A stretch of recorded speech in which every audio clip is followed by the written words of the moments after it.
gonna play it like an angle today. Greetings and welcome to Die Dragon Die presents The Titan's Gift, Season 4, Episode 7. I am your DM and host Marty, joined by the full Seattle crew. How is everyone doing on this fine Tuesday? Hello. Good, man. It's been a while. Yeah, doing okay. Yeah, it's been a while. Yeah. It's like a month or Good to something. see y'all. How is everyone doing? I am doing great. I went to South Africa. I spent 14 days in a game reserve watching wild animals. Saw lion, saw leopard, saw lots of impala. At one point, I think we saw something like 10 or 12 giraffe in one picture frame. Like, it was really, really cool. Not gonna lie, that was fun. Did you have any dangerous encounters with wildlife? Were there any close calls or? No close calls. There's a couple of times when we were surprised by elephant, in the sense that when you drive, you always have to be cautious about if you see big elephants, where's the mama, where's the baby, don't get between the two, obvious logical stuff. And so this one time we did that, and we were keeping our distance, and while we were sort of planning out where the elephants were, a whole bunch of them walked from the side, and we couldn't see them because they came out of the bush, and they were literally right next to the car. So then you go, well, which one of the ones I can see is the mama, because I can see the baby. Stuff like that. So that was about the closest encounter that we had. Nothing came of that. We just kept everything on their terms, didn't try and back away or make any moves. Just they surprised us, just stay where you are, let them do their thing. They saw you were there, that sort of thing. There was once when I thought somebody else was going to make the news. So I even got out my camera and I was recording because I was like, this is going down. There was literally a poop truck. And it's literally a poop truck, like one of those things that does pumping of septic systems or whatever. It was driving, and it was again elephants crossing the road. Next to the side of the road was one elephant that was clearly not happy, flapping his ears and so on. And everybody stopped a long way away, and this poop truck decided, nope, I got a schedule, I gotta go. And as the poop truck approached, the elephant and the poop truck sort of gave each other the stare down, and we were sort of wondering if something bad's going to happen. We didn't want the shit to hit the fan, but it may have. It got close, but nothing happened in the end. But good to be back. All good things come to an end, right? Yeah. Yep. Matt, how's it going? Not bad. I'm playing some Baldur's Gate. Doing some work, kind of winding down stuff with the current team. I'm going to be switching to a different team that does some more work with encryption. Should be fun. I'm looking forward to it. School's starting up for my wife, so she's a teacher. So that's some giraffes right there. I can tell because of the neck. Because the neck, it's long.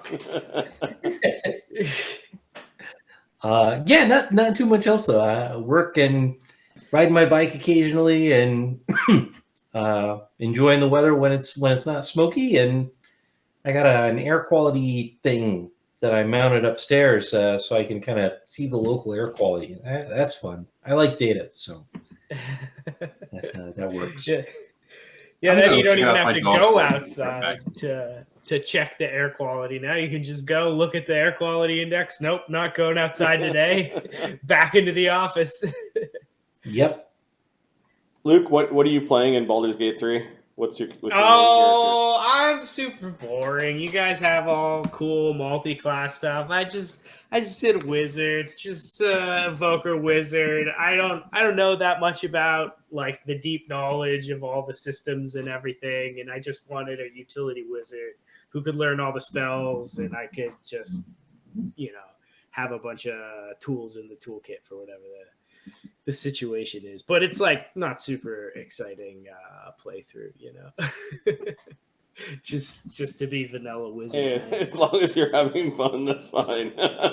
Yeah, it's good. It's real good. I'm kind of late. I just started playing it this weekend. But yeah, I was we were out of town as well. My wife had to go out of town for work to Berlin, so I tagged along and just worked remotely from there.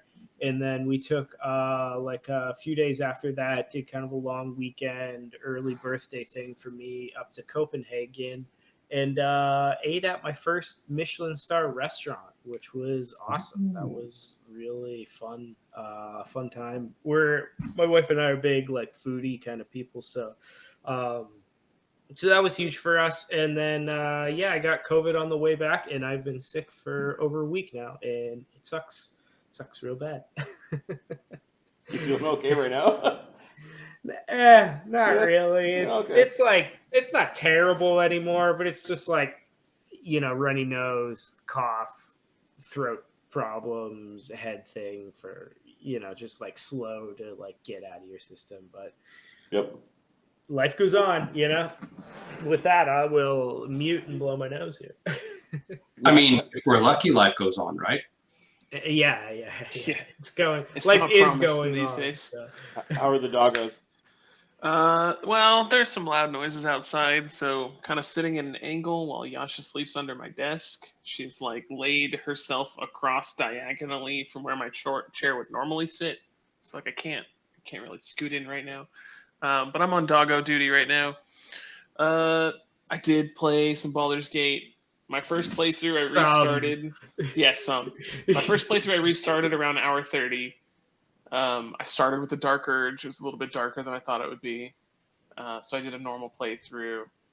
I finished that one. That was like 120 hours later or something like that. And now I'm on my Tactician playthrough, which I went back to the Dark Urge after looking up some spoilers and stuff like that for stuff that I didn't do. So I'm on that playthrough. I started with a Sorlock on the one that I finished with. But to be honest, 2, maybe 3 of those hours total were just respecs. I think I respect like every level just to abuse the shit out of stuff. Like, oh, I hit, I'm at a level where I can use Fireball. Might as well just go pure Sorcerer for right now. And then 2 levels later, go back to Sorlock, that kind of stupid shit. Had a lot of fun with it. And then books-wise, God, since the last time we played, I probably finished like 2 series since then. I wrapped up the audiobooks for He Who Fights with Monsters. Then I moved on. I got the last of the Cradle series that finished up, I think in June or something like that. We just finished that one. I did a couple of other lit RPG ones, and I've just started Dungeon Crawler Carl, which is another lit RPG thing. I've seen that name. I haven't gotten that one yet. It is so fucking hysterical. I highly recommend it. It's been really good so far. I'm on book 2. Just started book 2 last night, and it's been thoroughly entertaining. I'll say that much. Not work safe. I will admit, I kind of like the very slapstick, totally chill out, not too serious books. It's been good.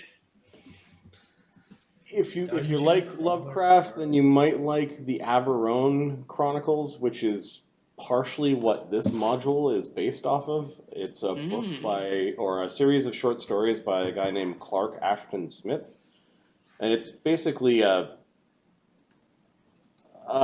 fictional realm within France that really reminds me of Ravenloft, and might very well be between this module series and that series of short stories might actually be the inspiration for Ravenloft.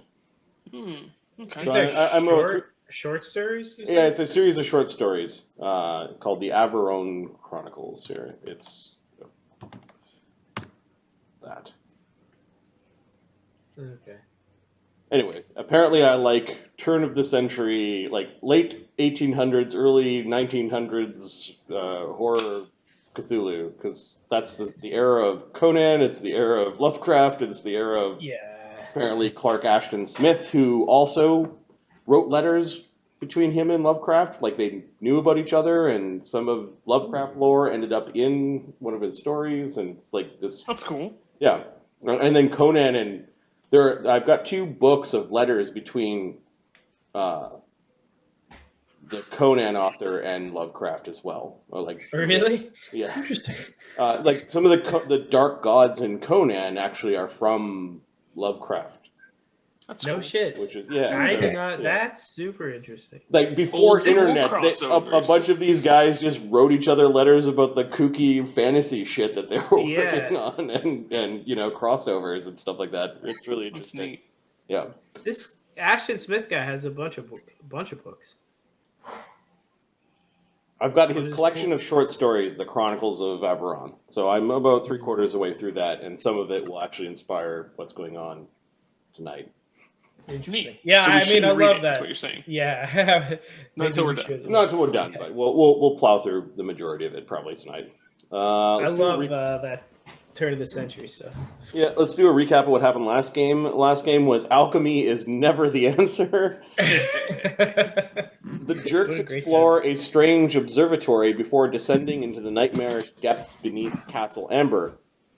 The jerks do battle with the dreaded Mind Flayer, a powerful entity that is trapped in the dread realm of dreams.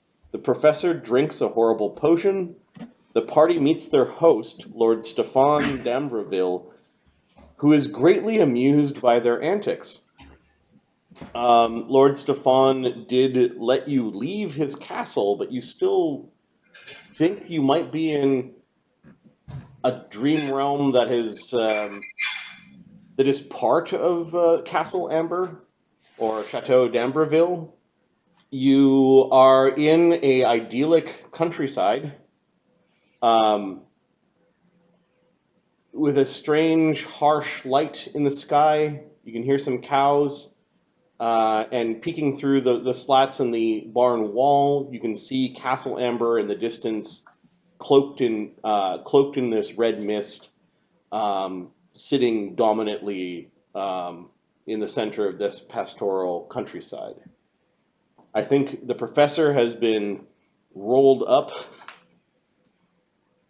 as an illithid into a bag, and every once in a while, Thurgus is Punching him unconscious. Punching it to keep the horrible being that the professor has turned into unconscious.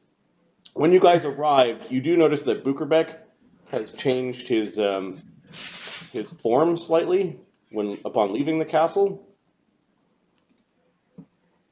He looks like much more like a bronze or gold golem of a man with a big beard.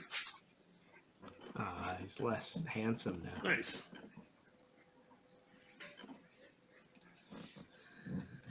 This may have to do with the phylactery of deep dreaming that you had, or phylactery of the true dream, however you want to call it, that strange potion that all of you drank, or at least were exposed to, while in the first alchemy lab that you came across. Thanks to Thurgus smashing everything and sending substance in the air. Yeah. It was a valid strategy. That's right. I forgot about that bottle. We still have an invisible bottle, right? Invisible bottle? There was I recall us getting an invisible bottle. Is it on your character sheet? I am looking. I don't remember that. You should text Adam while he's watching the episode. I think it was the episode prior to the last one. Okay. Yeah. I remember breaking a bunch of stuff. Yeah, you were smashing up the lab. I think the professor mixed a cocktail and was watching you for the most part. Oh, that's right. You made up like a random drink. You might have grabbed it. It is the dream realm. You can go back and check the tapes. Things kind of drift in and out of thought. The group of you has spent some time resting. I think the Fereosae tried to break the enchantment on the professor and ran out of methods to do so. I found it was a true oil of invisibility. We found it in the dream realm in the room where the black dream locust glitter dusted the invisible bottle. Awesome. And it's with Mocranum for keeping. Nice. It's a good place for Look at it. you taking notes. Esri curls up on the table and just and rests a little bit. Thurgus, are you using your power to stay awake?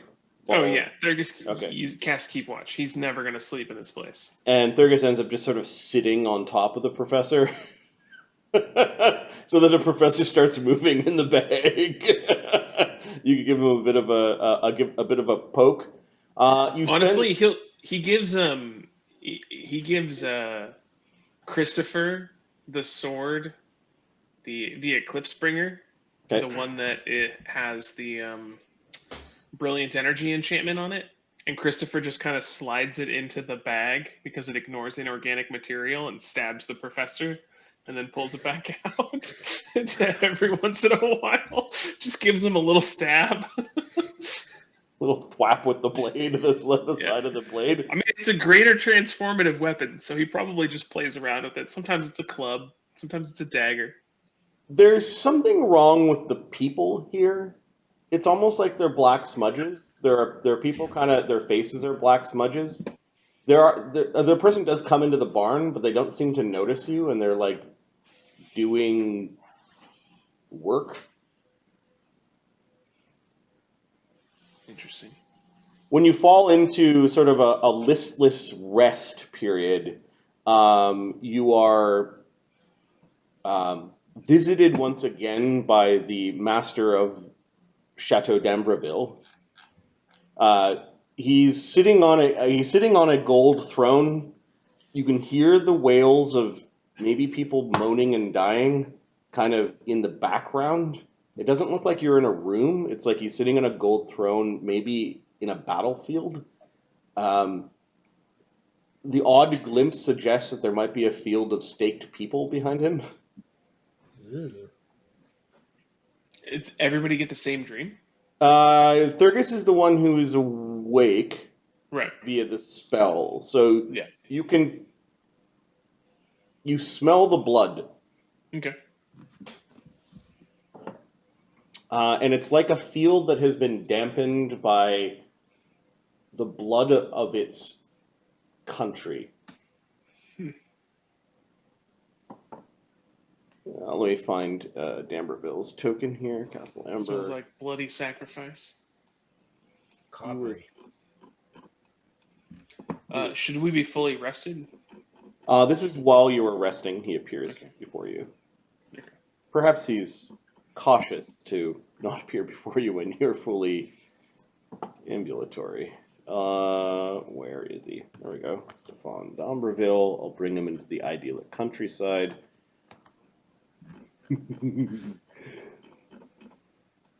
So precious when she sleeps, isn't she? Yeah, is what he's saying about the cat. The cat was running away from Stephane D'Amberville. So you wish to leave my realm? There are 4 things that you need to bring to me that are in the countryside of Averoigne. 4 things that you will need to pierce the mists and allow your dreaming, beautiful selves to leave. You should bring them to me. At the base of the castle is where my crypt is. Don't be frightened. Only dead things in there.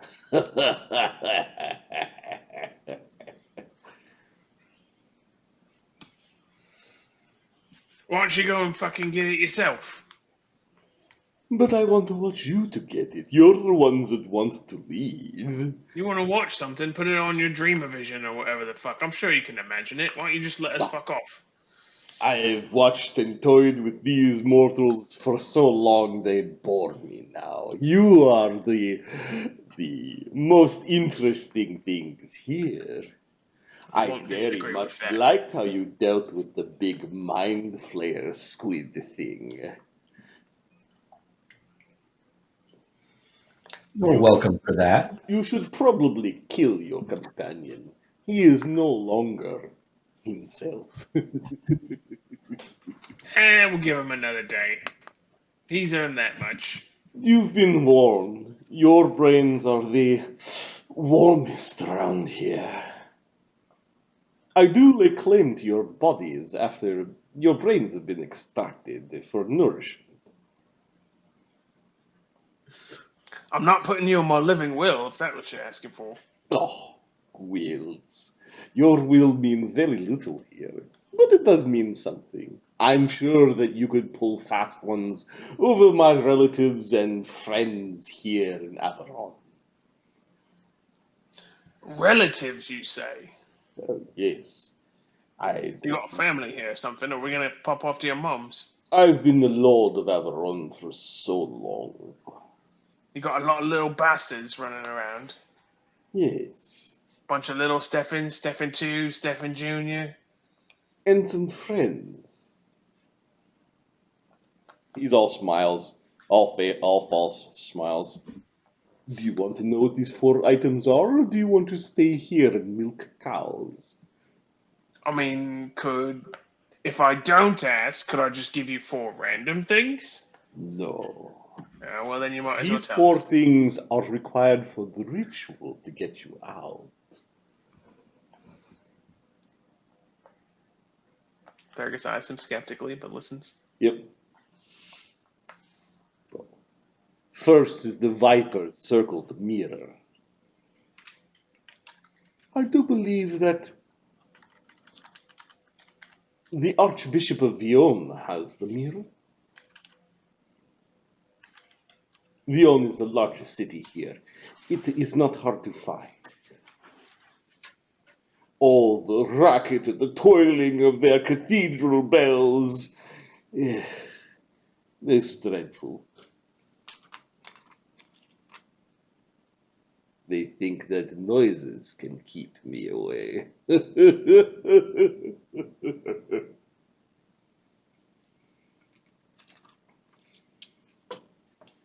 second item is the Ring of Ebon. I do believe that, well, the man who is wearing the ring may no longer be with us. Oh, Did you say the ring of a bomb? As in like an explosive? no, Ebon, Aibon, Ebon. I still hear bomb. Could I just like cut off the top of an explosive and give it to you? Would that work? I hear the beast that comes down from the green comet has eaten him, and it preys upon the goodly people that live close to the forest of Averoigne. What the fuck's a green comet? You have not looked outside? We just fucking got here. It's a barn. I go and I look outside. You can move around while you're like everyone else is like sleeping, and you're like. As long as it doesn't take a lot of focus. Yeah, at night. Oh, yeah, there are ruddy stars, and there is this massive green comet thing that glows with a ghastly light that lights up the sky. As long as it's not vigorous activity, which includes fighting. Yep. Then it's fine. And otherwise, if it gets interrupted, I just have to recast it. Hence, you've got your familiar beating, keeping the professor unconscious. Yeah, exactly. That's why the familiar is stabbing him. The third item is the Sword of Solaire. An old dreadful woman in the woods. She has the sword. Is this like a hag or something? Yes, good guess. I feel like we've fucked with a lot of hags lately. It seems statistically likely from my experience. Are there hags where you come from? He's now looking at Fereosae directly. Hey, eyes over here, mate. She's asleep. You might enjoy her, you might not. I don't think any of you are her type. Oh, I fucking hope not. Last one was fucking ugly. The last thing is a bit tricky. It is actually a potion. The owner of its formula is the Bishop of Zymes, another city, a darker city. His name is Azerdrak, an associate of mine, you could say. His name is what? Azerdarak. He is the bishop of Zymes. This seems to make him laugh for some reason. You say the Bishop of Signs? Zymes. Thurgis's bluff is a whopping 1d20 plus 9. He gets a 28. He's literally just trying to fuck with this guy. When he says the names of these places, you do get almost like he's imparting where to go to find these places. Oh, okay. The information seems to travel quite easily in the dream realm. Got it. Okay. Bring these 4 items when you've collected them. I'll be watching. Right, so there's a mirror, a ring, a sword, and a potion.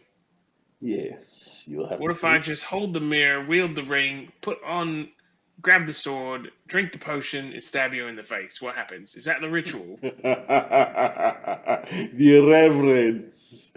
It is very refreshing. I do want to know where you're from.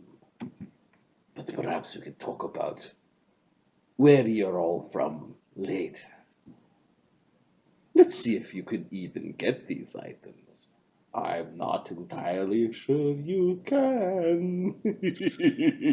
Is that because you can't get them right now? Is that why you're sending us? Oh.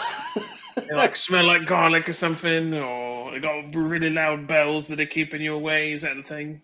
Yes, it is the smell of garlic. Makes sense. Give me a sense motive. It all adds up. 3 plus 45. He is not a creature that should be trusted. Yeah, all right. You don't know anything about specifically, just his general demeanor is you're his playthings. I'd say that's fair. Yeah. Yeah, all right. You want anything else while we're out? Like, I don't know, some chicken or something? Need a pair of matching boots? Chicken. He ends up turning into a mist, and you get the sense that he's flowing back to his castle. Okay. You also know where the entrance to his crypt is. Time passes quickly. The group of you rests and prepares your spells. Unfortunately, the professor isn't resting nor preparing spells.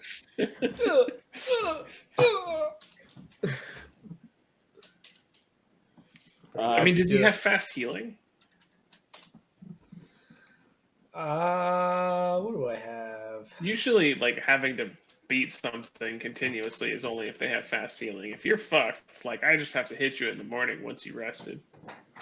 Keep you out of it. Nah, I think there's something. But if you have regeneration or some undead bullshit, then yeah, I've probably got to punch you. I do. I think I do. Hold Okay. on. I think it's because he had some non-lethal damage, which returns at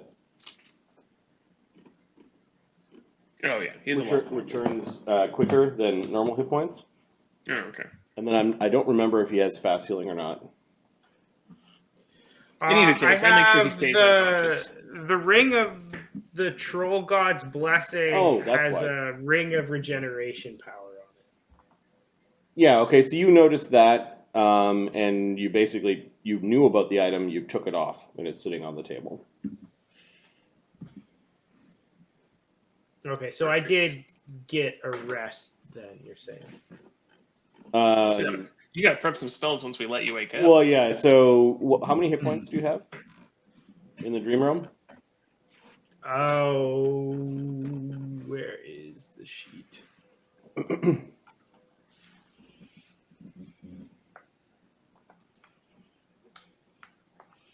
I've definitely taken his spell component pouch away from him. I have no idea if being an illithid is going to change the way that he casts spells because of brain fuckery. But yeah, so you've taken some of his gear away from him. You've taken away his ring of regeneration because otherwise he wouldn't have been able to go to sleep. He would have just woken up quickly. Were we able to take our arcane. He has an arcane bond, right? Like a ring. Is that his bonded object or No, something? I have a familiar. I have. Oh, right. Never mind. The ring is from your dad. It was his arcane Yep. bond, but it's just a magic item for you. Mhm. All right, so because you're being beat while you were trying to recover your non-lethal, you don't recover any hit points, and you haven't received good rest. I don't think being beaten unconscious is Restful. restful. Exactly. Spent a lot of time sleeping.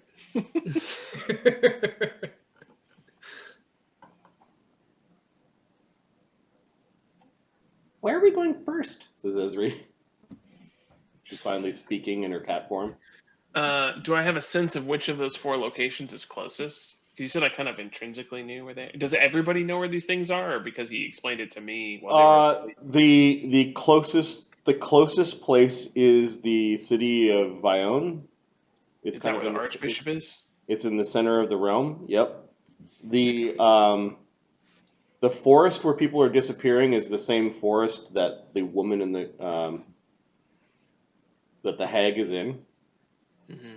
That's where the sword is. And then the city of Zymes is kind of on the other side of the big city in the opposite direction of the forest. Do I know where the dude died from the whatever beast came down from the comet? Somewhere in that forest. Oh, okay.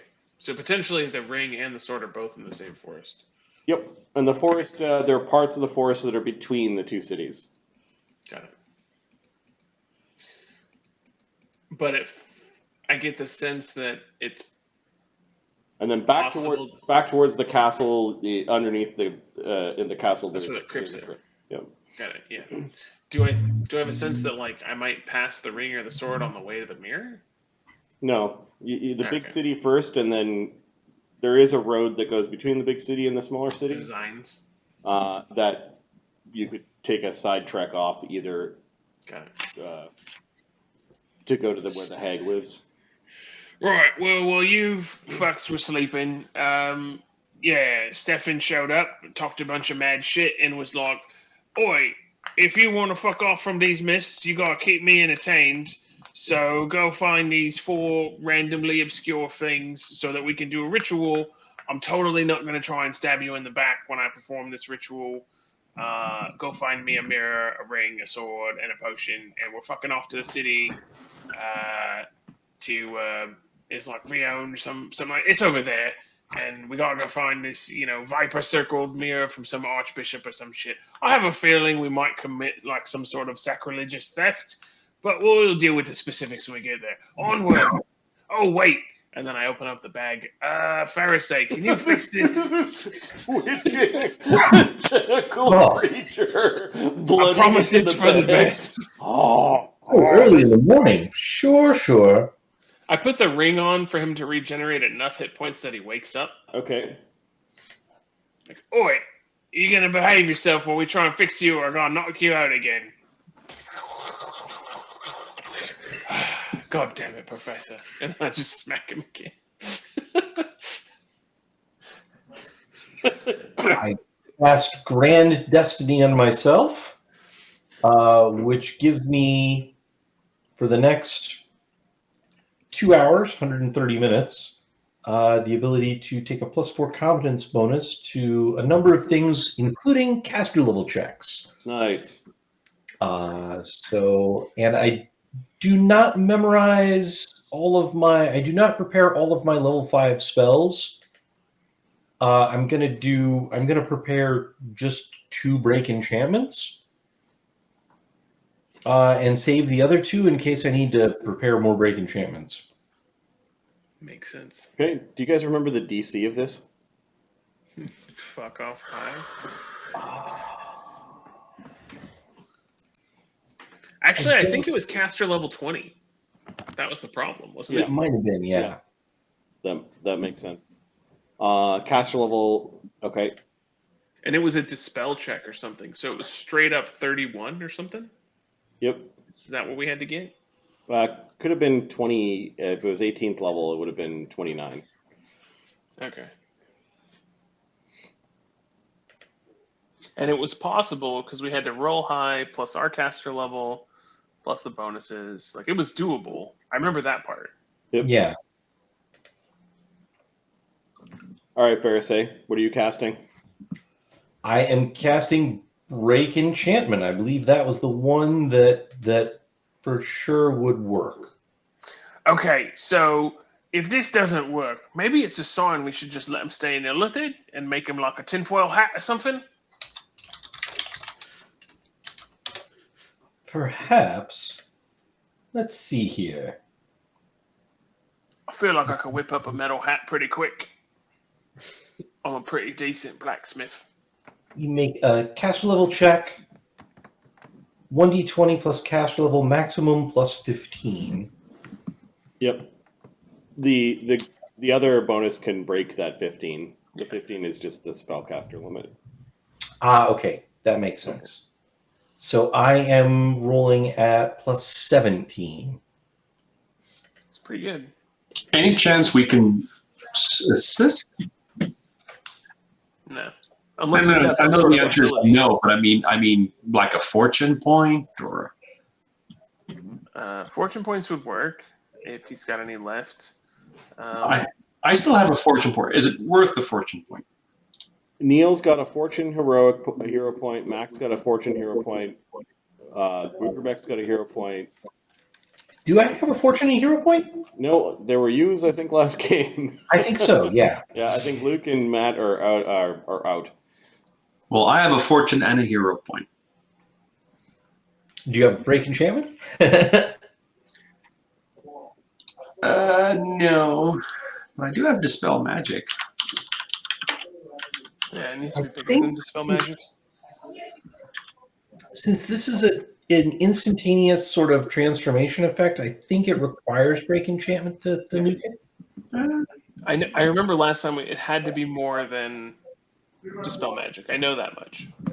And then let's look up Greater Dispel Magic, because that might have... Greater Dispel says something about... I don't remember what it was. I might be able to do... Let's see here. Additionally, Greater Dispel Magic has a chance to dispel any effect that remove curse can remove, even if Dispel Magic can't dispel that effect. Can remove curse, remove polymorph.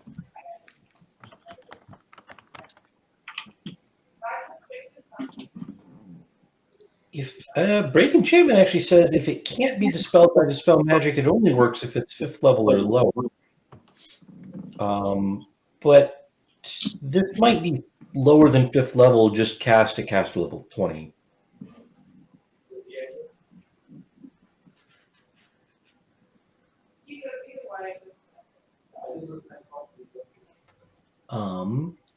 Let's try Break Enchantment on it.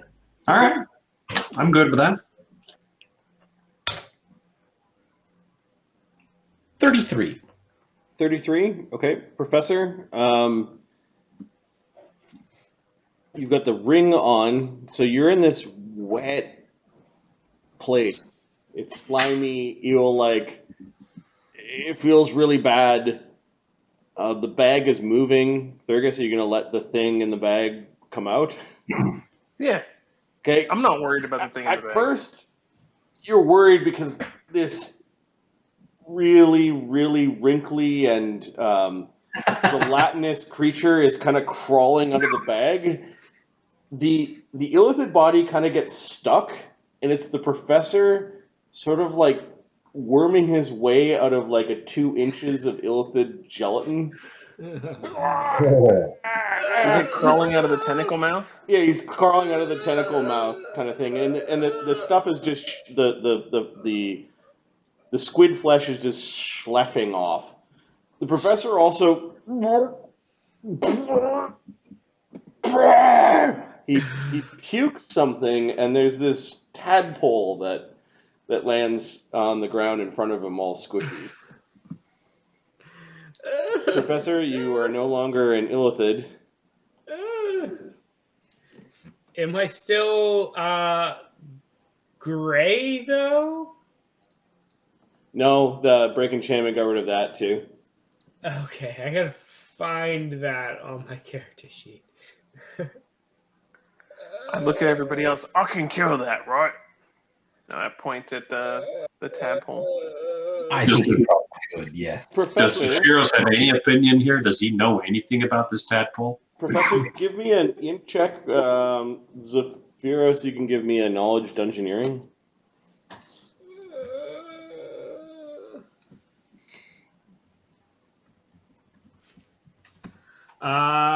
14. 28. Okay, the tadpole looks like it's an early stage of illithid development. I look at Christopher. You're aquatic. Do you like frogs? And I point at it. It looks like a baby. You want to keep it, or can I kill it? And then, Professor, you shudder from your experience. Right now, you have 2 wisdom damage from just the insanity of being an aberrant horror and then birthing yourself from its gelatinous flesh. You know that the thing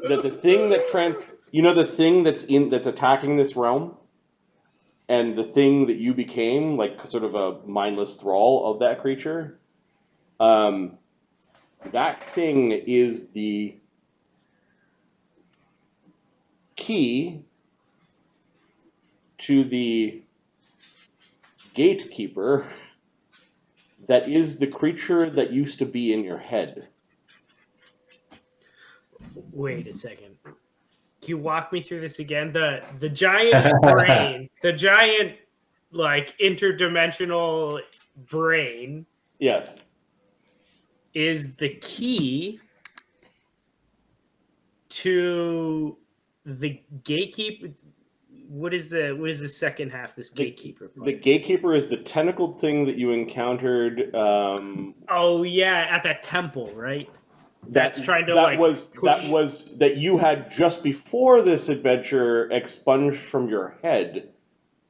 Oh, right. Oh yeah. And what I mean by gatekeeper and key is that those 2 mega creatures you're pretty sure are looking for each other or want to mate.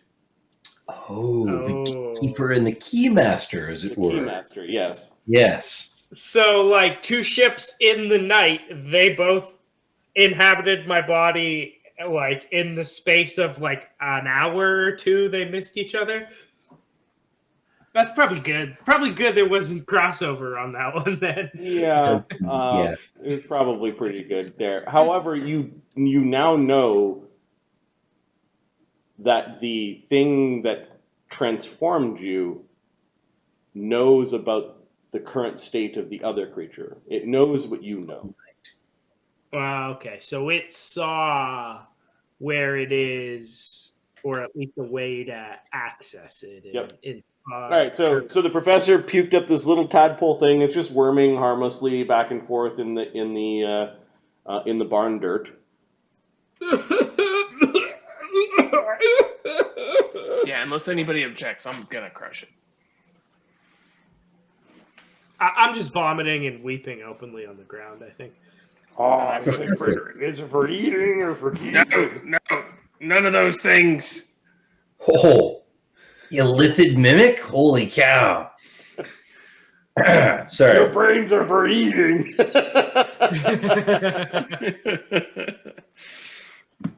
Yeah, no, I'm just gonna squish it.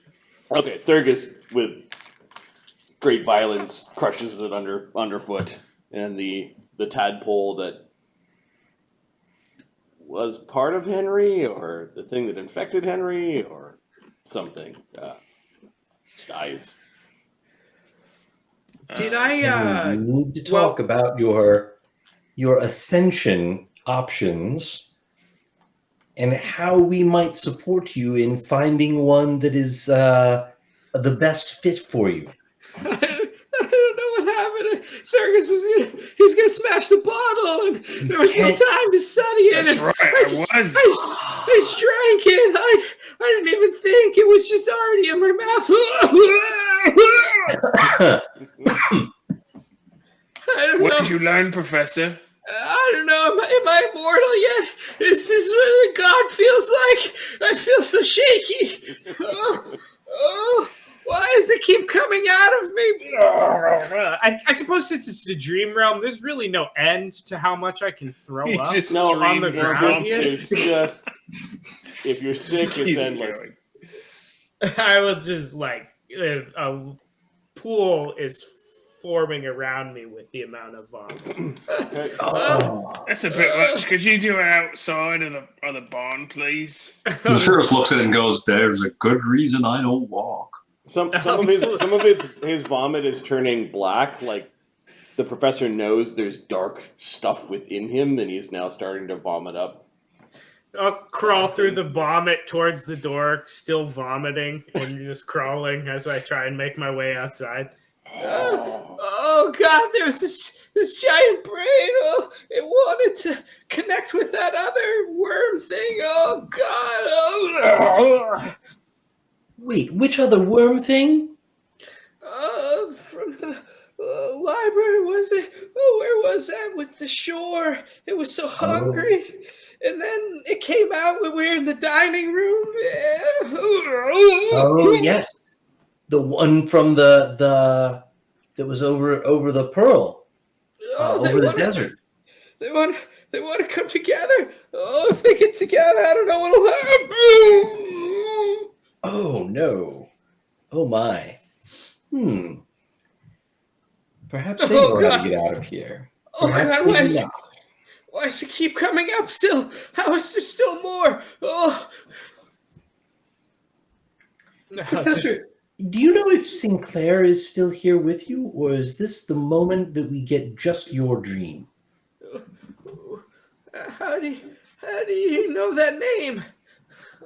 Oh, right. Well, you see, I'm a bit of a bard, and I know a lot of things. And I can learn a lot of things. So one night while you were sleeping, I learned a lot of things. Professor, Sinclair is missing. He's not there. Wait, who the fuck's Sinclair? And I look at my boot, and I look at the bottom of it, the worm that I just crushed. Is this Sinclair? And I scrape I it don't off. think it's that. He's gone. I'm going to tell you what I know about him because I'm sure that when we're out of this dream, he'll be back. Oh, okay. Sinclair is a demon. Let me double check that. Demon? Is demon the right thing? Not devil? Is a demonic entity that has possessed many bodies over the years, including very likely the illusionist that was you in a past life. He seems to be a fan of possessing you in all of your incarnations. He's trapped here just like all of us in these realms, but he has his own designs, his own desires. You need to know that he's not an aspect of you. He's a dark visitor that's sort of attached himself to your soul. Really? I always just thought he was repressed mental trauma from my childhood, No, you have that too. adulthood, and middle age. Yes, but not. That's not Sinclair. Now, Sinclair's probably been with you since you were a child. Oh, he probably fed on it too. That trauma. He's kind of a jerk. Yes. He's definitely one of us, but not necessarily on our side all of the time. So, you need to know this, and you need to know it when Sinclair can't stop you from learning it. So now. I also wanted to say, look, Professor, we're your friends, and we support your quest to be the best you. And if that means that you undertake the ritual that you learned in the dream, I saw that and I know what that is. Let us know, man. We're What ritual? Bookerbeck. It was probably a ritual of be a fucking nerd. It kind Yes. of was. Yeah, there was a lot of nerding out about it. It's related to his ancestry, shall we say? And his, I'll just take a glance at his bony hand. Most unnatural. But I suppose that is better than what it is that you were turning into. Oh, Yeah, it's better than I'm a just squid saying face. That you've thing is got gross. choices. I do appreciate that, Fereosae. You always have been supportive of my research. I'll remember that. I can't make any promises, though. I don't even remember drinking the potion, to be honest. It was just there. And then Thurgus was going to smash it. And then, the taste. I get it. But look, we don't want to die by your hand. And we don't want you to die by ours, shall we say. Yes, very fair indeed. The next time Thurgus sees a potion that he wants to crush, if you drink the potion, Thurgus might still crush the potion, if you know what I'm saying. Oh yeah, next time I'm gonna fucking kill the professor. This was a freebie. I know what you're saying. I think he crushed some of the potion last night. Oh, it hurts. Oh, it hurts so bad. Oh yeah, right, yes. Well, c'est la vie. Yes, yes.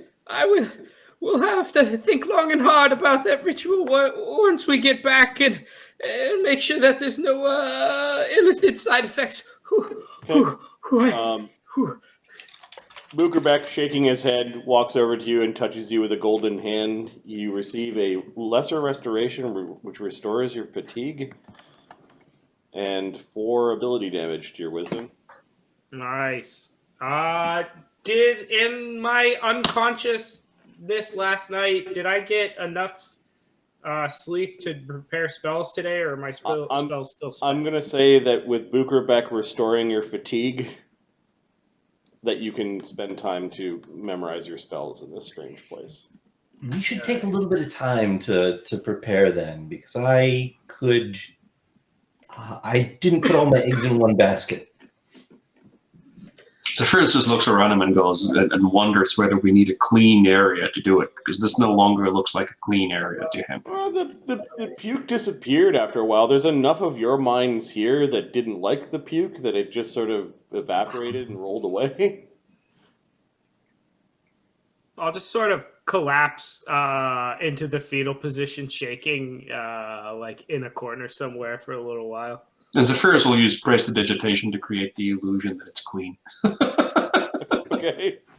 It doesn't take long. While the professor's not concentrating on being sick, you concentrate on there's a never has there been a cleaner barn. There's like flagstones and they're shiny. And when Zephyrus is done, he observes his handiwork and he just mutters to himself, "I still won't walk here." He's flying around in the roof. Yeah, the weird shade. 2 of them come in. Looks like they have a conversation. You can't quite hear what they're saying. They go about some tasks. And Professor, you spend an hour preparing your spells. And then what does the party do? What did I miss? I heard talk of four objects we're supposed to be going after. Oh yeah, that totally not trustworthy dude wants us to find 4 things so he can do a ritual so he can get us through the mists. Apparently we can't get through and pierce the mists without the objects, but like he also didn't say we couldn't just go to the crypts and fucking murder him, because I know where his crypt is right now. So like, why don't we just do that? I think we need to make sure that we don't need him to use the objects. If we can find a way to use them ourselves, I'm fine with doing whatever you'd like to. Perhaps we should get one of the objects and let Fereosae and Zephyrus have a look. They seem to know about such things. We can do that. Closest one is the Viper Encircled Mirror from some fucking archbishop. We are reasonably sure that this vampire guy is trying to trick us, right? Oh yeah, totally. Do we know what? Why? I think he wants to eat the cat. Ezri goes running under Zephyrus's war skirts. How?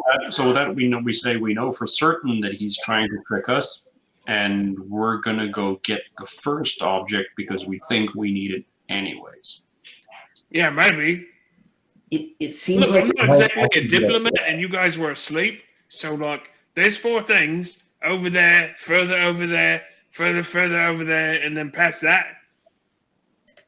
I'm down for killing an archbishop or making friends with a hag, or wait a minute, vice versa, and whatever we need to do for that stuff. But like, I really want to kill totally not a vampire guy. I think totally wanting to kill him is a good enough reason. Your judgment on that is usually pretty accurate.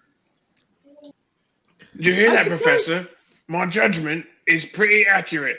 That means On when killing I say that don't character. fucking drink a potion, you should destroy it because it's resonating evil. Maybe you should listen to me. Like I said, killing a jerk. Yes, maybe I will. Maybe I will. No, maybe not, but maybe I will. He just shakes his head. Oh, the time is moving strange here. You What do you see, mean? it's like already noon. Oh, come on, you guys. We gotta fuck off. Let's Yeah. do it. When you guys leave the barn, Fereosae, your detect scrying is going off. Oh, But not someone's mine. watching. I think there's an opposed check. Is it only Pharisees that goes off? Who also does somebody else also have I it? keep detect scrying him. Okay, yeah, yeah. There's a sensor that is scrying on who's the. It lasts a long time. It's a 4th level spell. Opposed caster level checks. It's on Ezri.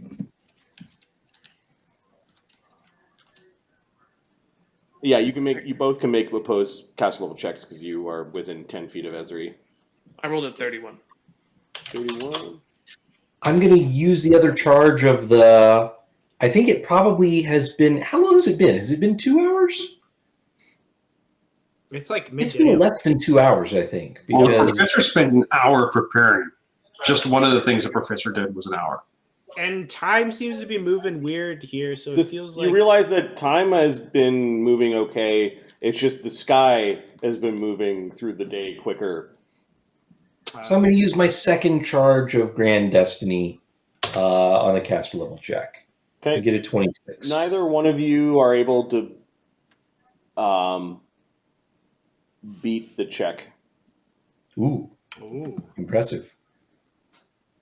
Thurgus came close. It's just missed. You don't know who's watching, although you probably have your suspicions. Yeah. It happened when you stepped out of the barn.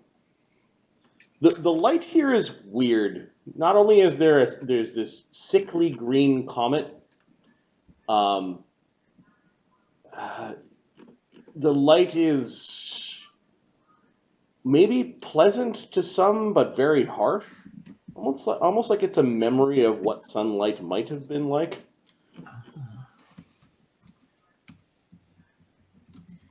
We'll want to consider a private sanctum when we sleep, and do any talking that we don't want overheard.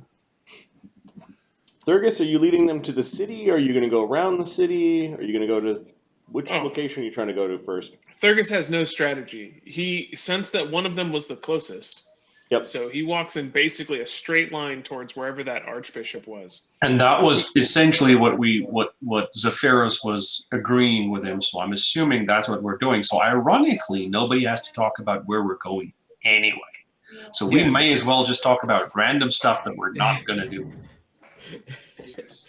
In fact, Zephyrus starts doing that the moment he hears about the scrying. He just starts rambling off about quests and challenges and places and things that we have to do and the urgency with which we have to do it, but none of them has any bearing on what we're doing in the first place. Okay. The city that you quickly travel to, it's like the land sort of peels by in this haze, as if you're traveling extremely fast and then slow down. You've even entered the city. You're along this grand road that Vyonne can be described as a city of cathedrals. There are lots of massive church-like buildings, big steeples, dominating hills overlooking the entire city. There is the chiming of bells right now that suggests, no, that's not a time of the day, as they seem to be more like alarm bells. You can see the little wisps of people, like, all running indoors. Some of them are running down the street. One person stops, and finally you see, like, an actual face. It's coming! And with horror, points backwards and goes running off. I look into the sky. The sky, Is there a just comet? the sickly green comet is in the sky. You can see it in the light of day as it's hovering above this land, but no, you hear a crash. You actually see a building shudder and part of it collapse in on itself. Kind of over here. You hear the cacophony of hundreds of moaning dead, all crying out in unison. What do we suppose that is? There are people screaming as a colossal thing is now, like, stomping through buildings. Oh, nice. Okay. The colossal thing can be described as hundreds of corpses that are stitched together almost in this massive colossus of a creature. They all might be sentient, or at least aware, as they're crying out in pain but wrathfully attacking a building. You can see one person being grabbed and just simply kind of its head being ripped off and then its body being absorbed into the creature itself. It's actually stepping on, like, a corpse that fell out of the dead body that fell out of the building. It just half crushed, and you notice that the body gets up and then wanders in to the creature like it's an automaton and simply gets absorbed by waiting hands and limbs that grab it within its person. The church bells are going nuts. And there doesn't seem to be very many people mounting a defense. To answer your question, Professor, we're in, like, the fucking dream realm, so that's probably a nightmare. It doesn't look very bishopy to me, so I think it's not our fucking problem. We need to go that way. And I, like, point to the church. Because, like, what happens if we kill this thing, and then it just comes back tomorrow or whatever, and it's in a loop? Like, are we just wasting our time? Let's get the mirror. If anybody's going to come out and defend the city against a giant pile of undead, it's probably the big bad head preacher. Yeah. So if we leave it alive, maybe the bishop comes out to play. This may be how we meet the bishop. Screaming people, the tolling of bells. There doesn't seem to be much defense at all. This is in the dream realm. Are these people real? I'm curious. Hey, what happens? Are these? I don't think I care. Does Fereosae say that out loud? Sure, I'll talk through that whole thing just like that. Oh, Fereosae, you're my favorite person. This is what I've been saying the whole time. Fuck the dream realm. This place sucks. If they are real, then they've been. This is some sort of hell, says Bukerbeck. Yes. Best thing we could do is kill the person who owns the mists so they can be free. Well, yes. Yes, everything else is a symptom. And Thurgus points at the big thing. Not a fucking problem. And he just starts to walk towards the church. We should avoid it, that's all. We should do what we can to avoid it. Do we need invisibility or something, or do we just sneak around? I don't even know if it has eyes, mate. Let's pop up in one of these houses and ask the people, hey, what is this thing? And how does it get, like, it seems to come often. Can we try and catch one of the people who are running away? Yeah, they're all kind of like hazy, and you can't quite see their faces. You're gonna try to just get into one of their, get in one of their way. Okay. Maybe the people are just part of the nightmare. Okay. You do end up stopping one, and they sort of become Albus. They're completely the corpses that walk. Yeah, no shit, mate. But look, could you give me some more specifics? Is this like a daily thing? Is it part of an act? Is this like a... Somebody runs up behind that purgatory? person.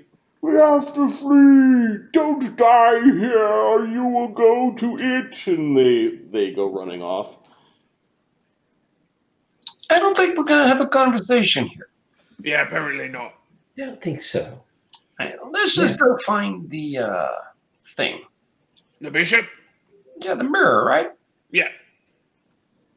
Yeah, I'm fine with that. You do bullshit bard things. Can you like cast locate object or something? I don't know enough about the object to locate it. It's a mirror. It's got a viper in a circle around it, and it was owned by a bishop. Does that give you enough to go on? Well, it needs to be well known and clearly visualized, right? Okay. Picture a viper circling a mirror. All right. So as you're describing it, it's appearing in front of you. Like Oh, shit. you're in the dream realm. So Zephyrus goes, well, now that I can visualize it, it's clearly well known. the big I'm sure corpse colossus is now running down the street, just picking up people as it runs, and it's now attacking this Let's go building. over a couple of streets. Okay. Yeah, so this one doesn't look so good. But Zephyrus, with that information, Zephyrus is pretty sure he can cast locate object and figure out which direction to go. Hey. But it's got a radius of 400 feet plus 40 feet per level. Right. So you could pick it up if we get close to the church? Yeah, I think It's so. in the church. What do you guys have for senses right now? Do any of you have any sort of magical detections or anything like that up?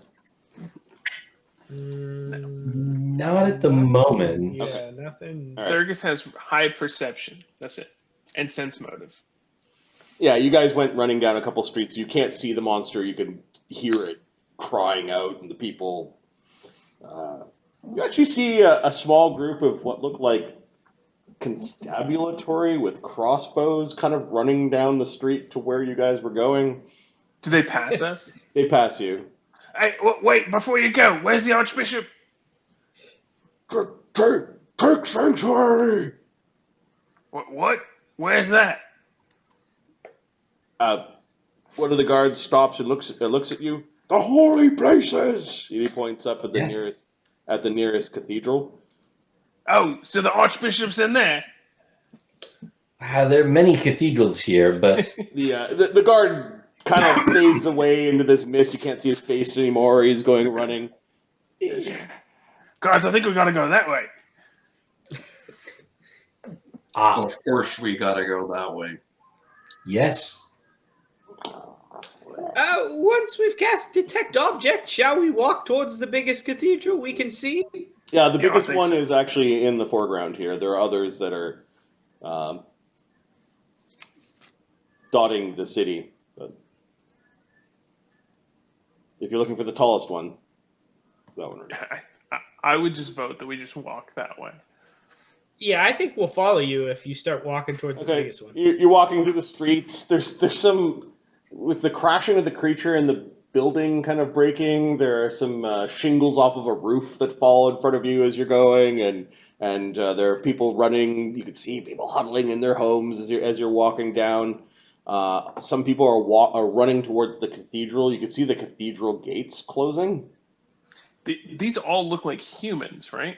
They all look like humans. Yep. Okay. I'm just going to point this out so nobody questions my inquisitorial nature. I'm an inquisitor of the inherited races, so... And I just look around. Sucks to be these guys. I just keep going. They're all humans.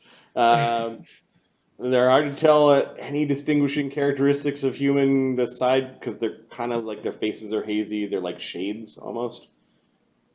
Yeah, these guys should get themselves like some paladins or something. And I just keep going. Okay, the doors of the cathedral close. Strange dream. You soon find yourselves on the step of the cathedral.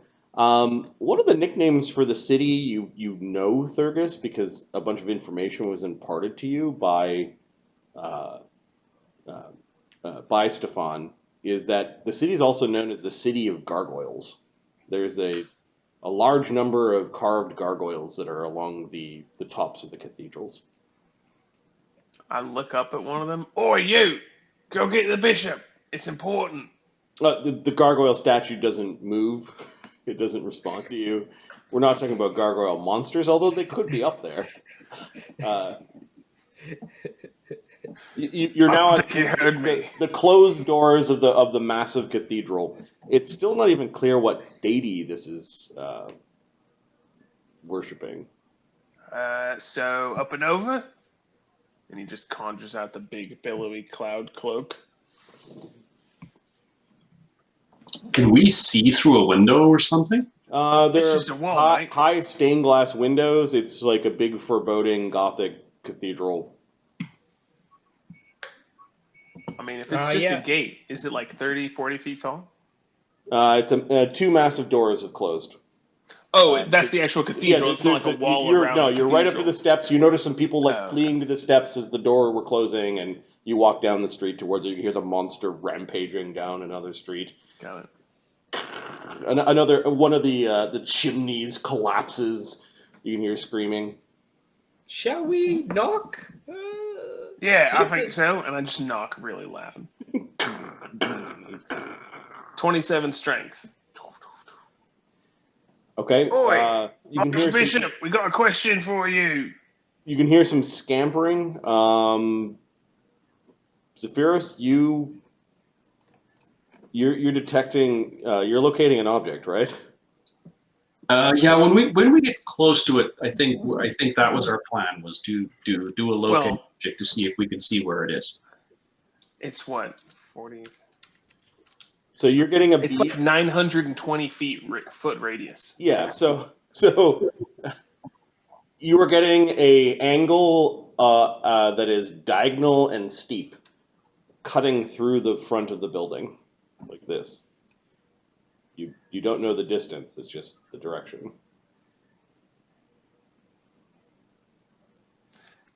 Zephyros, you pick up anything on that wizard bullshit you got? Yes, it appears to be up there somewhere, but I don't know how far. Oh, all right. And I look at everyone else. You lot got the ability to fly, or should Zephyros and I just go pick it up? Of course we do. All right, let's piss off. Ezra's just sitting on Zephyros' shoulder. Makanam's nestled in his backpack. I'll cast fly on myself. Okay. Does anyone else need a fly? Bukerbeck. I don't need one. I don't walk, but if somebody needs a fly, I can give them one. Bukerbeck has Overland Flight as a domain spell, so he's acting that. Fucking travel is so bullshit. Yeah. It's so good. Okay, Bukerbeck's starting to fly up. Professor, you've got a fly spell. Zephyros, always flying. Thurgus, do you have a fly? I now have the wings of flying. Ah. So, Very nice. This travel is no bullshit. 60 foot fly speed, actually. It's Christopher's light enough for you to carry him. Yeah. I mean, he can just fuse into my arms since I use him for the when you get up to this height, the direction is like this. Zephyros will, as we travel, Zephyros will continuously point the direction that we're supposed to go in. Okay.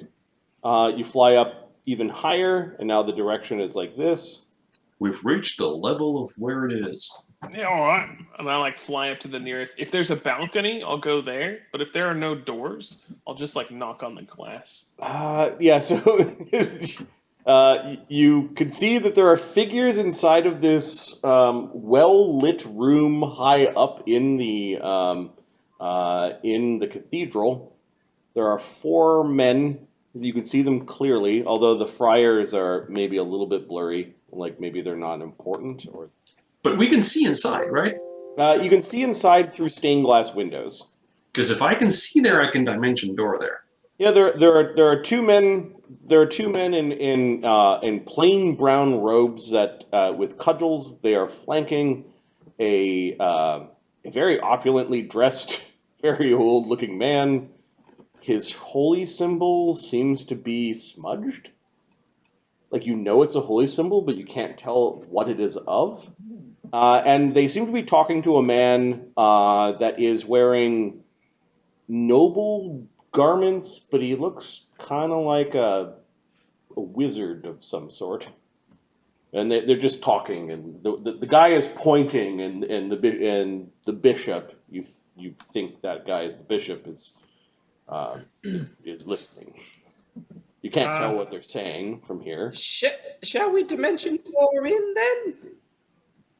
I'll take one group through, and then I think Zephyros is taking the other group through. Before we do that, and I look at Fereosae, this is kind of my kind of diplomacy thing. Do you have a different strategy that you would like to employ before we scare the piss off this guy? Well, I think we should pop our way in, but, Okay, great. let's start with a conversation. Oh, okay. I'll cast glibness on myself. Okay. So, like, don't bust down the glass and let you do the talking? Is that the plan? I think that would be wise, yes. Yeah, all right. But before we go in, do we prepare as if this is going to be a battle? Some spells on ourselves? If we This start, guy looks really old, Zephyros. we Are start you threatened putting by the spells old out man here. in the cudgels? I don't know what religion this is. I may as well cast shield on myself. I'll go ahead and cast a good hope as well, and a moment of greatness, just because we can use some of those things. Well, actually, we can use some of those things in non-combat situations. Zephyros Yeah. had a mage armor and a shield on himself. So just a few rounds of spell casting outside the window. Thurgus just looks down. Thurgus looks down at this abomination that is just destroying and making total absolute havoc. And then he looks back at his allies. You know, you guys, I really appreciate that we totally just like ignored all that down there. I've been kind of, fussy about the dream realm, and the professor's like, oh, let me put this in my mouth. I was honestly kind of worried he would eat that entire monster if we stayed down there. So I think this is best for everybody if we just stay away from random undead things that, he's like a baby. He just puts stuff in his mouth. You do realize that if that thing ate the professor, the thing would have been the loser. I feel like the professor would just turn into the thing. Like, it would eat him, and somehow he would, like, link his brain to all... I don't know what's going to happen, but you guys, really... I think it's just best for all of us if we just don't let him put it in his mouth. In the meantime, are we going in or are we staying out here and chit-chat? Oh, I'm good. Let's pop our way in. All right, I'll twin cast Glamour and then Dimension Door and take the first group in with Fereosae. Okay, who's in your first group? Thurgus always goes first.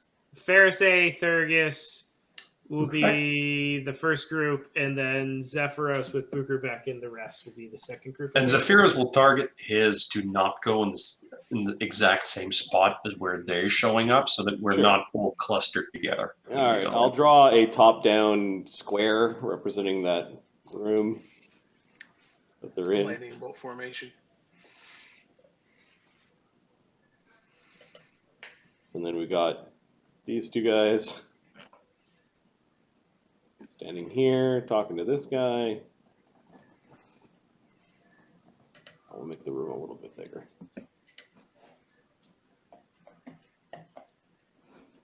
All right, where are you dimension dooring in? They still haven't noticed you. They probably aren't used to things looking at them through these windows. They're also stained glass. There are parts that are a little bit dirty. Okay, you dimension door in. Man!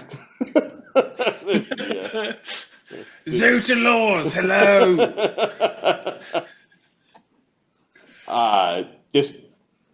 You startled them. These friars were going to move forward with their clubs, and then they see this big elephant thing.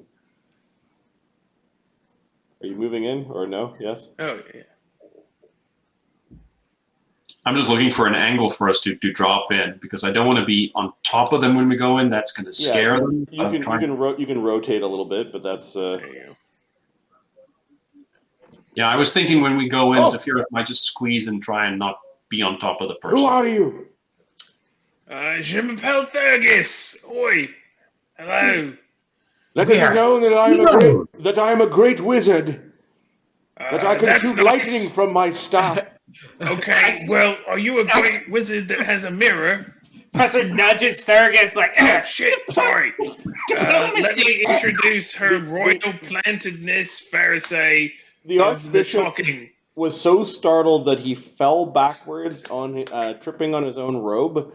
Some of his accoutrements kind of spilling to the floor. The friars back away, brandishing their cudgels that are very protective of the old man. Like, we're talking, he's like an 80-year-old man. Young. So he's young. He's a young guy. Prime of his days. What are you saying, Marty? Who? What are you? We are heroes. Yeah, here to save you from this trap of cursed crimson death and dream. Our gods have answered our prayers, says the Archbishop, and sent us strange heroes from afar. Fereosae, I'm not sure you understood the assignment. And you are needed in order for us to complete our quest. I'm afraid time for pleasantries will need to wait. Our city is under attack. Oh, we noticed. Yes. It seems to happen often. Nether the necromancer, he's done something to the land. He's cursed it. The dead do not stay in their biers. The dead do not stay in their graves. Well, yes. And we're here to break that curse and all of the curses. Thank you, gods. And for this, we're going to need a mirror. It was sent in a vision unto us that you bore this thing. So you are mercenaries, says the wizard. You're not heroes. You ask for your reward up front. No. How gauche. How dare you? You can have them here. Just stop the monster. Stop the death. Oh, simple enough for heroes such as ourselves. Okay. What do you think, Fergus? Oh, I was really hoping we wouldn't have to deal with it. We could just get the mirror and fuck off. But yeah, all right. What do you think it tastes like, Professor? Oh, don't give him any ideas. Professor, there's something wrong in this room. You smell smoke. It seems to be coming from your person. What do we say? We've been talking for a couple of rounds. The bone part of your body is smoking. It appears that this place is sanctified in some way that undeath are... Does anyone smell burning? No. You take 9... Oh, what did I roll? 9 damage so far. D6 per round, basically. Like, your arm is burning.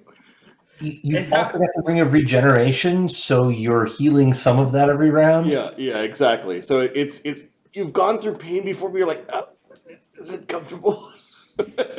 No one seems to have noticed because there's a giant elephant man, a gold man, a teddy bear, and Fereosae, as well as a few other strange things. They seem to be like in awe of your weirdness.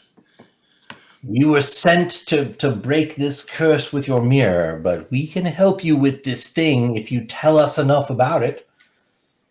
The people running in the streets seem to think that this has happened before, perhaps many times. Yes, the curse, says the old man. He still hasn't risen. He's still on his ground, sort of groveling and thanking. The curse! The necromancer has cursed the land!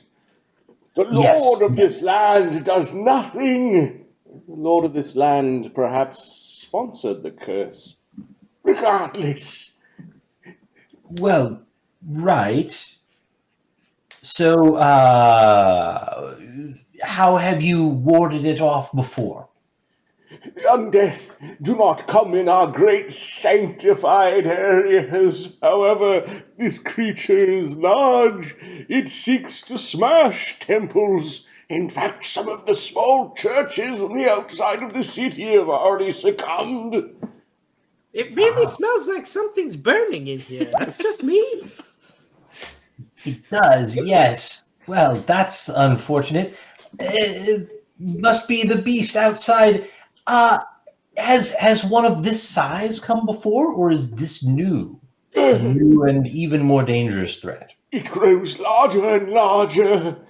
Those that it kills, those that we send against it die and simply add to its size. Soon it will eclipse the great cathedrals itself. You've used your weaponry against it in the past and driven it off? We are humble servants of our gods. Our Lord has all the weaponry. Yes. He has all the might.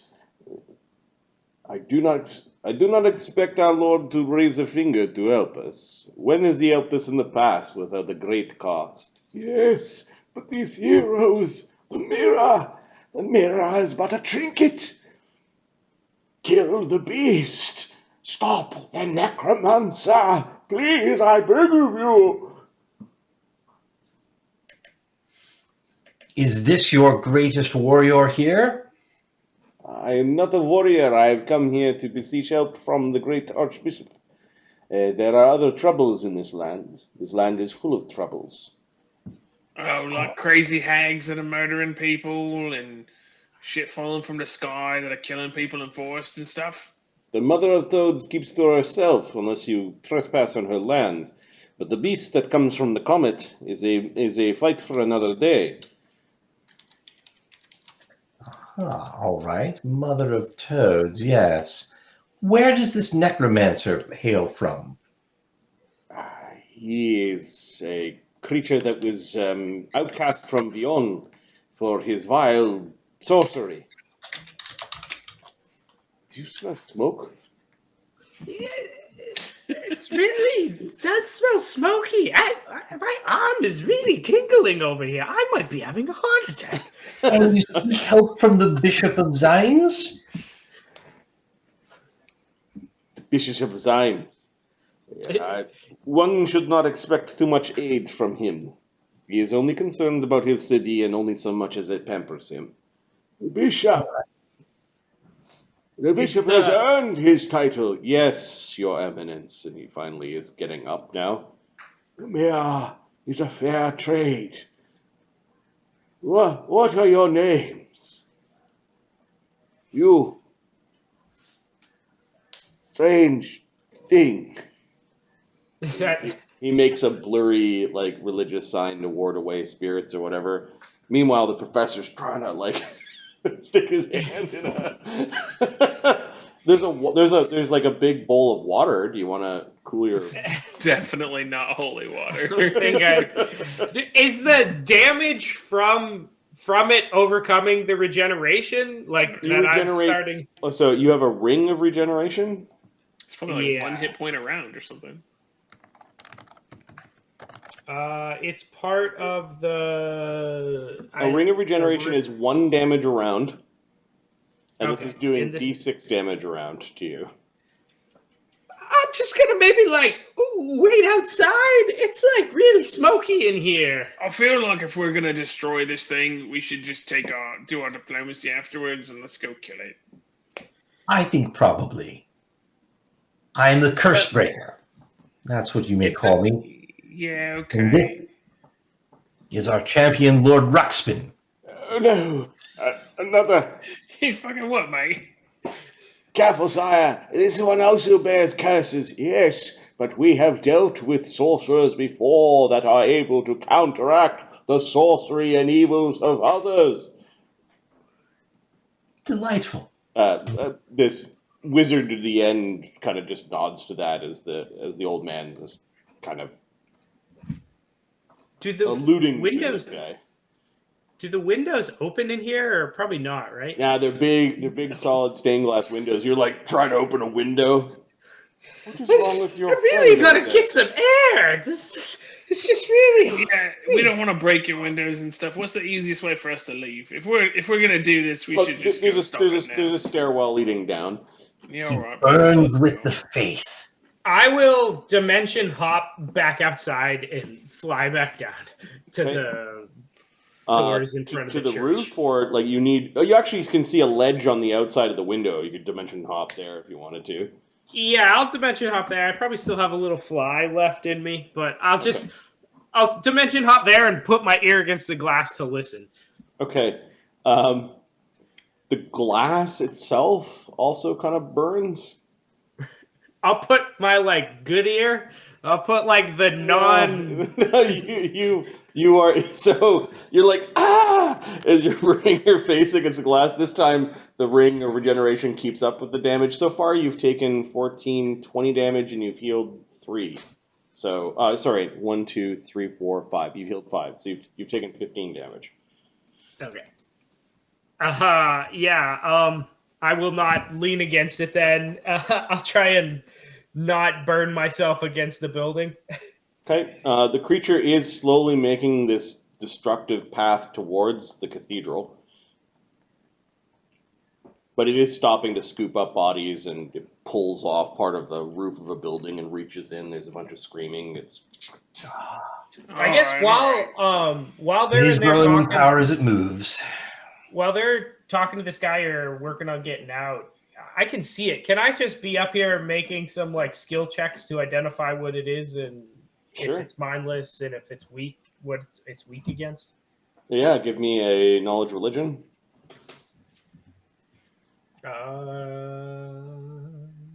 23. 34. 34. You've actually read about one of these before. It is a horror composed of dozens, if not hundreds, of decomposing cadavers that make up that are held together in an amalgamated whole. It's called a corpse colossus or a carnal colossus. Okay. It is actually quite smart in that it incorporates the sentience of the creatures it's eating. Okay, so it's an intelligent undead. Yep. If it grabs you, it can try to absorb you effectively.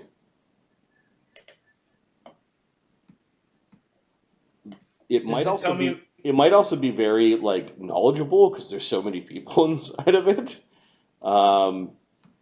However, you probably don't want this thing whispering to you, as it will paralyze you. And then it has a number of horrible, blasphemous spelling abilities. Do I know if it's weak against anything? Weak against anything. It's a giant undead creature. So positive energy. Fireball. It will be somewhat resistant to spells, or actually quite resistant to spells. Whatever necromancer created this thing is like either did it by accident or is a true necromancer. I'll take notes and watch from afar and wait for the guys to come out, and then once I see them emerge again, I'll try and meet back up and relay it. Okay. Do we have a deal? Yeah, just go find the mirror. And Yes. just like starts to head outside. Okay. Hold! I shall cast a mighty spell of alacrity upon you. Oh, sounds great. Sense motive. This guy is truthful. He wants to help. Bukerbeck, it might make sense to protect us from evil. And if it's going to whisper sweet nothings at us, do we know this, or does only the professor know this? Professor's outside learning stuff. And I don't Yeah. think the professor put up a telepathic bond today. Can I see them and cast telepathic bond through the? Sure. I'm gonna do it. I'm gonna have all these discoveries and no one to share them with. Yeah, sure. So all of a sudden, Feel really. the probing thoughts from the professor. This wizard seems very proud of his haste spell that he's about to cast on you. Oh, Jesus. Wonderful. Yeah, so if those whispers are like a sonic mind affecting sort of thing, I might be able to countersong them. Yeah. Okay, Bukerbeck has 2 magic circles. He's going to put one on Zephyros because Zephyros is big, and he will put one on.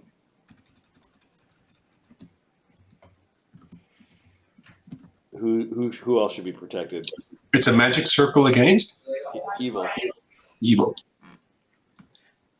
If it's a magic circle, I'll just stick close to whoever's got it. Okay, she'll put one on Fereosae. Who do we I'll want split in? my masks so I can take it with to potentially multiple places. Yep. Do we want Bukerbeck, Esri, or Makernam in the telepathic bond? Anybody have a preference? I would always pick Bukerbeck. Okay. Having mental access to your healer is ideal. Esri does go up to Fereosae. Do you want me to have a look for the mirror? Yeah, that sounds great. You should be prepared. I'll be with Makernam. Makernam slides off and turns into a holy, like a mirror copy of one of the holy cisterns. The fonts that have the water in it. Wonderful. The Who bishop normally is- gives us life bubble? Yeah, do you want life bubble? It's just in case it secretes some sort of toxic gas or some shit like that. I don't know. Professor doesn't secrete any toxic gases. All right. Does Thurgus need a freedom of movement? He'll take one, but he normally casts it himself. Okay. Fereosae, you're getting a freedom of movement from Bukerbeck. I can cast it on myself, actually. Okay, he's going to cast it on himself. I will cast it on myself. All right. How many rounds are you guys spending casting inside here? Probably 1 or 2 houses worth. It seems to be getting a lot of people from this big building next to the church. cast See Invisible on myself as well. Okay. Where are you looking right now?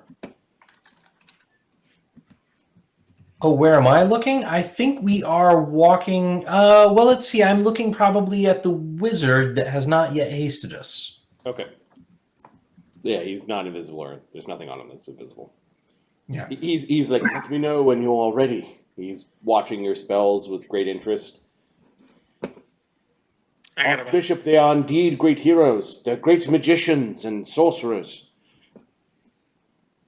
I got about 3 rounds of buffs before I'm good to go. 3 more rounds? No, just 3 rounds total. Okay. And I've done 2. So Zephyros added spell sword to his already running shield and mage armor. He's not sure if he needs to cast things like mirror image and see invisibility. Okay. He probably will do mirror image. Bugara cast 2 weapons of awe on Thurgis's blades. Yeah.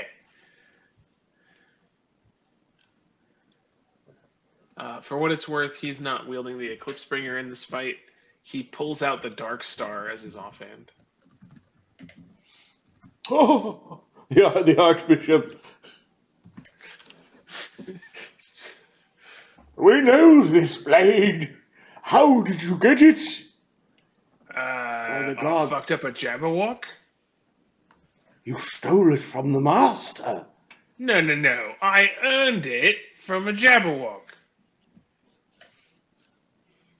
If they slew a Jabberwocky, then they can slay this pox upon our land, and perhaps even the beast from the comet. You know much of our quest. The gods, they have sent us saviors. Finally.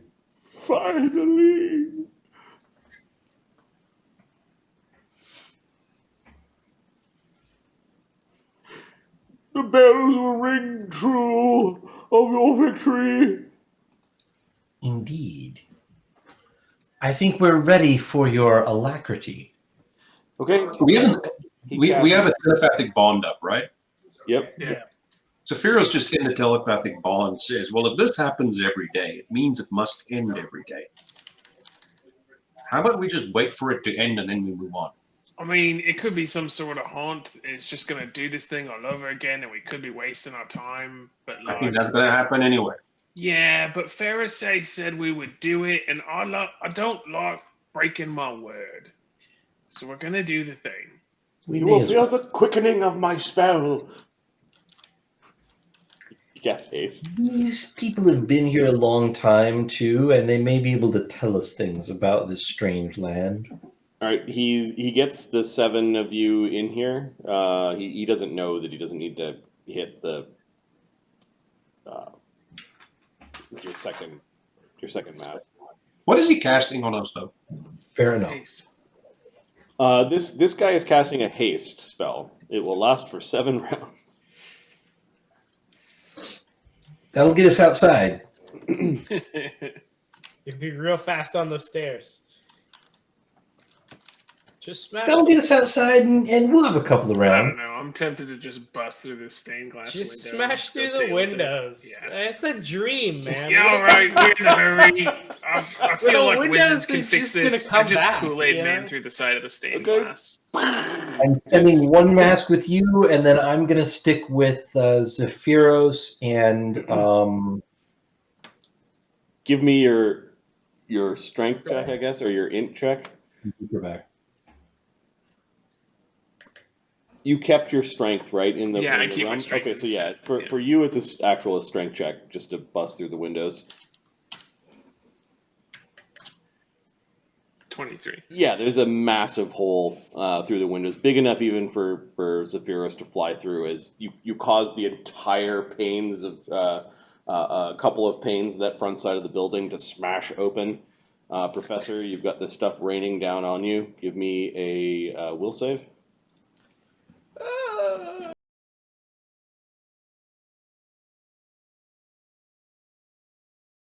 able to immortalize our accomplishments in glass.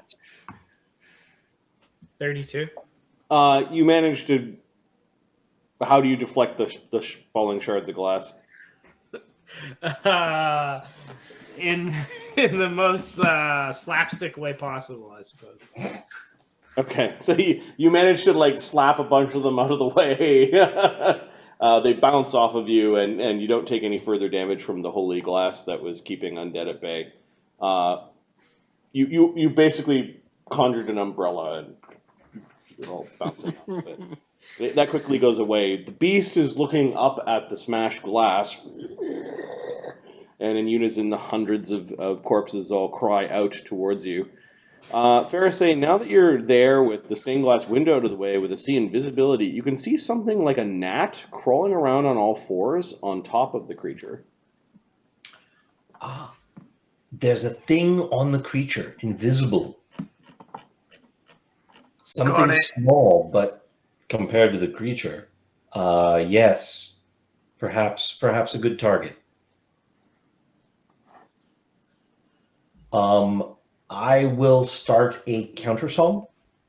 Okay, I'm actually going to roll initiative at this point. Let's see. A, the N, and the CC. All right, let me roll some numbers here.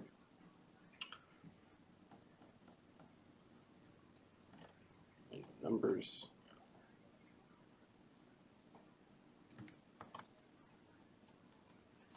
Dreamtime initiative.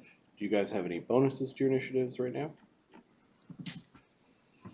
I'm sitting at a total of plus 16. I think that's probably Good Hope. Yeah. Okay, there's a Good Hope running for all of you? Mm-hmm. Yes. Okay. Going to sort. Fereosae, Thurgus, Esri, Zephyros, and then them, and then the rest of you. I hex Thurgus with Protective Lock. Okay. Start Bard Song as a counter song. And then move with the mask. One mask moves with Thurgus. One mask flies over to the professor. And then I stick with Zephyros and Bukerbeck.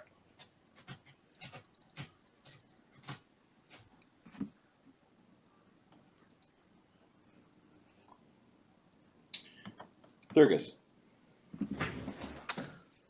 Let's see here. Distance-wise, am I within 90? What am I at this square? Oh, boy.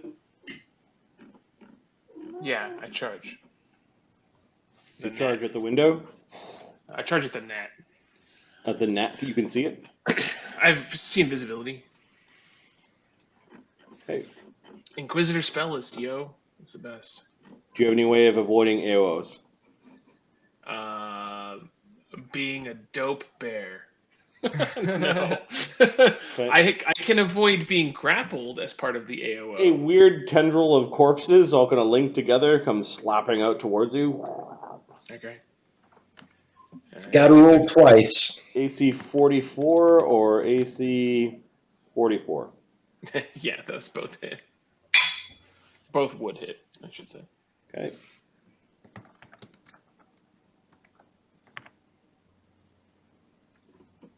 It tags you for 25 damage. 25 damage. It tries to grab you, but you've got freedom of movement. Freedom of movement. Okay, so you manage to. A bunch of corpses fall off as it's trying to pull you in. There's this weird worm-like mouth that opens up like a funnel in the front part of it, like it wanted to just pull you into there. Yeah, how about not? And then a charge is how many actions in this system? It's 2. Would it make sense to just double move and then swing with both attacks? One attack for main hand, offhand? Yeah, you can charge, attack, and then you've got your haste attack. Oh, I see. 2 actions. It's not 2 actions plus attacking. Okay, yeah. So then I'll charge. No, it is charges 2 actions plus an attack. Okay, so it's a total of 3 actions, is what you're saying? Yeah. Okay, yeah. So I'll do the charge, but does the charge doesn't get my offhand? It does not. No. Right. So would it just be better to move, and then attack with both? Yes, for you because Okay. you're 2-weapon fighting. Yes, it would. Yeah, that's what I'm going to do. So I'm just going to double move. I'm going to move towards him very quickly, like a charge. But then I'm going to take a main hand, an offhand, and then a hasted attack. This weird robed figure, perhaps it's a hunchback or maybe deformed, is crawling around the creature. It looks up at you. It has the accoutrements of a wizard. It's invisible. Blood sickles of 47. I think that's a crit threat on that one. Let me double check. Okay, this thing doesn't can't be crit. Okay, that answers that then. Does a 47 hit? 47. Or 46 hit? 47 hits it. Yeah, there's a satisfying bony crunch under the robes. 2d6. D6 plus 26. Plus 2d6 from Vicious, and I take 1d6. 39 points of damage. And what From kind of weapon? It is a +5 vicious, sharding, truthful, adamantine greatsword. Okay, it doesn't deal bludgeoning, right? It does not. That is one of the one things that it does not bypass is typed damage. 24 damage to the thing. Okay. And then the offhand. Does the offhand take the -5 penalty? No, the offhand when you're attacking in the same attack action or at the same bonus. Okay. But it's you get your 2-weapon fighting penalty, right? Yeah, I've calculated that one. Okay. That's why I'm not power attacking right now. Natural 1. Yep, its AC is 32. So do you need me to roll to confirm against that? Yes. For like a critical miss or whatever. I got a 2. Okay. So what do I do? Exclamation point miss? Exclamation miss, or you could spend one of your. Oh, do you have any fortune points left to not crit? Max has 1 fortune point. You could. I'll burn it so that I don't crit myself. So you don't like auto crit self or something like that. Well, considering it's the offhand and it's the dark star, the creature. Maybe I don't do that. The creature kind of caught your blade near your hand, and you notice your hand going numb when it's touching you. Oh, please stop! Right, Esri is hastily sneaking off into the back rooms to go search for treasure. I still have the hasted attack, yeah? Oh, that's right. Yep. Does a 43 hit? 43s. You push the bony hand away and then smack it again. That's with the regular primary for 39 minus. So another DR. 24. You've done 48 damage to the weird necromancer thing crawling around on the corpse. That's it for me. Esri goes skipping off. Zephyros. Zephyros is going to target the area below where Dreamtime Thurgus is fighting with the fireball, but he's going to try and do it so that he doesn't hit Dreamtime Thurgus. Okay. And it'll be an intensified. Where's my notes? It'll be an intensified and empowered fireball. All right. First thing, I need a caster level check. My spell penetration last time was 1d20 plus 20. Let me just check why that was the case. 13 plus 1 caster level because of evocation puts you at 14, plus 2 from spell focus, plus 2 from from spell pen, plus 2 from greater spell pen puts you at 18, and then there was 2 from somewhere else. Yeah, you have an item. The greater eye of spell penetration. There you go. There we go. Okay, that makes sense. All right, 1d20 plus 20 coming up.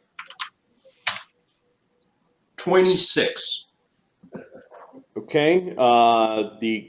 The corpse thing doesn't seem to burn all that well. However, you are burning that creature Thurgus is fighting quite badly.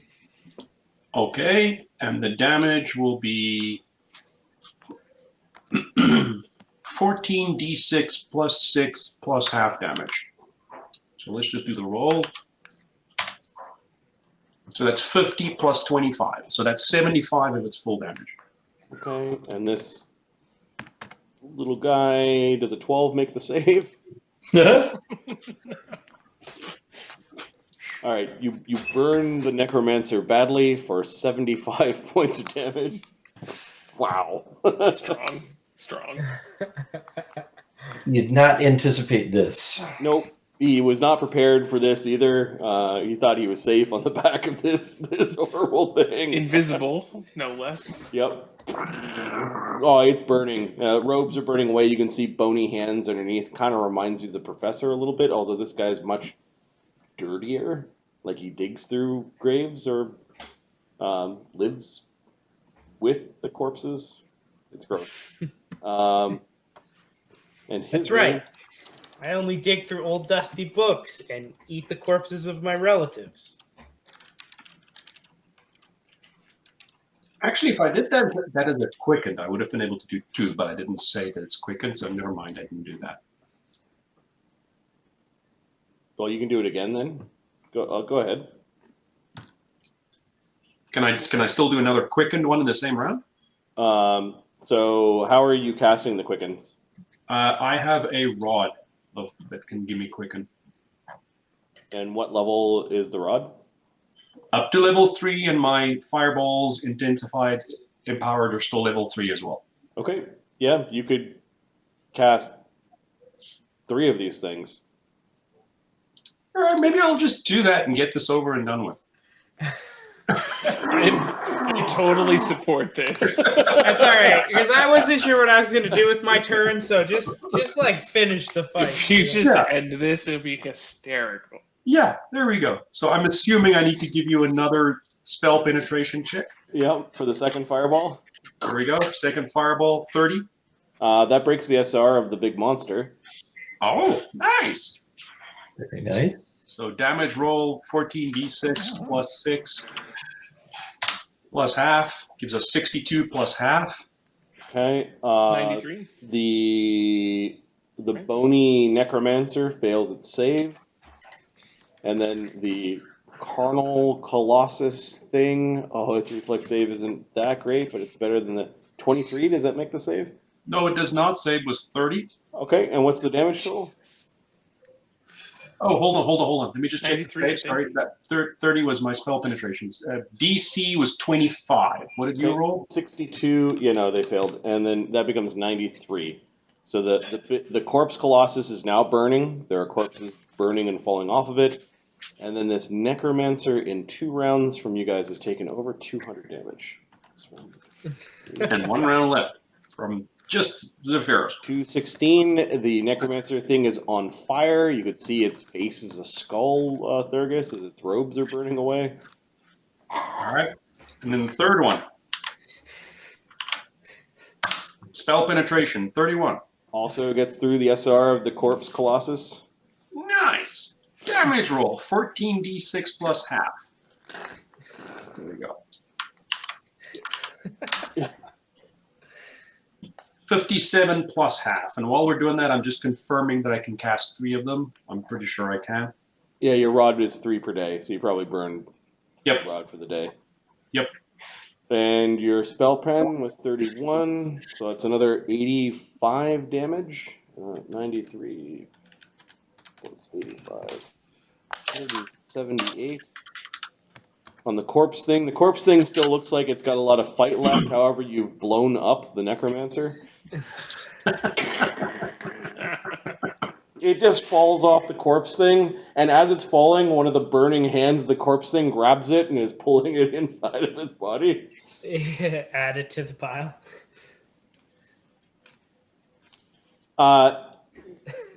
Fereosae, with your many masks all watching, you just see Luc de Chaudronnier, just his jaws on the ground, watching Zephyros cast spells like that. He was all proud of his 3rd level spell, and he's just watched Zephyros blast off 3 of them in 1 round. I think he would be good in the center with the rest of us arranged around it when you replace the window. Right. The corpse colossus. Get my good side, Fereosae. Tell him to get my good side. The corpse colossus has 6 attacks around. 6 slams. It's a pretty good number of slams. Mm-hmm. And it's going to use a